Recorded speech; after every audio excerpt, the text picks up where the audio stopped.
লোকসভায় এক দেশ এক ভোট বিল পেশ। দেশে কবে থেকে কার্যকর হবে এক দেশ এক ভোট বিল পেশের পরই বা কোন কোন প্রক্রিয়ার মধ্যে যেতে হবে প্রশ্ন অনেক। তবে এক দেশ এক ভোট কার্যকর হতে আরো 10 বছর সময় লাগতে পারে বলেই জানা যাচ্ছে। এক দেশ এক ভোট সংক্রান্ত বিল নিয়ে বিতর্ক অনেক।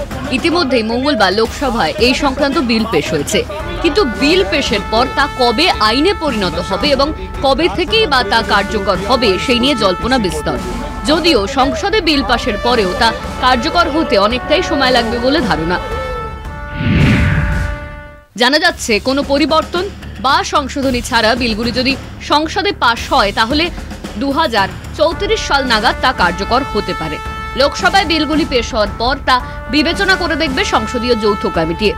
এই যৌথ কমিটির মেয়াদ থাকতে পারে 90 দিন। প্রয়োজনে মেয়াদ বৃদ্ধি করা যাবে। এরপর বিলগুলি নিয়ে লোকসভায় ভোটাভুটি হবে। লোকসভায় বিলগুলি পাশ হলে তা পাঠানো হবে রাজ্যসভায়। রাজ্যসভায় বিলগুলি পাশ হলে তা রাষ্ট্রপতির কাছে পাঠানো হবে।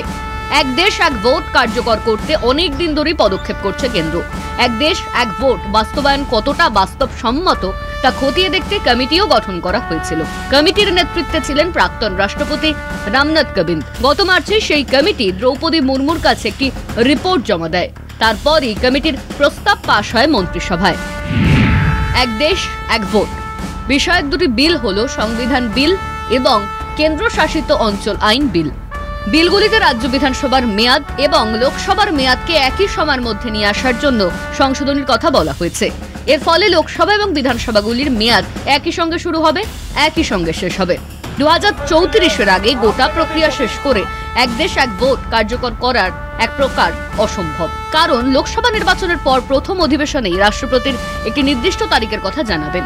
সেক্ষেত্রে নতুন লোকসভা গঠন হবে 2029 সালে। তাই 2034-এর আগে এই বিল কার্যকর হওয়ার সম্ভাবনা নেই। যদিও 2029 সালে লোকসভা গঠনের পর রাষ্ট্রপতি এই দিন ঘোষণা করেন। তবে ওই তারিখের পর যে রাজ্য সরকারগুলি গঠিত হবে সেগুলির মেয়াদ লোকসভার মেয়াদের সঙ্গেই শেষ হবে। তবে অনেক ক্ষেত্রেই অনেক রাজ্যের বিধানসভা 5 বছরের পূর্ণ মেয়াদ নাও পেতে পারে। কলকাতা টিভি।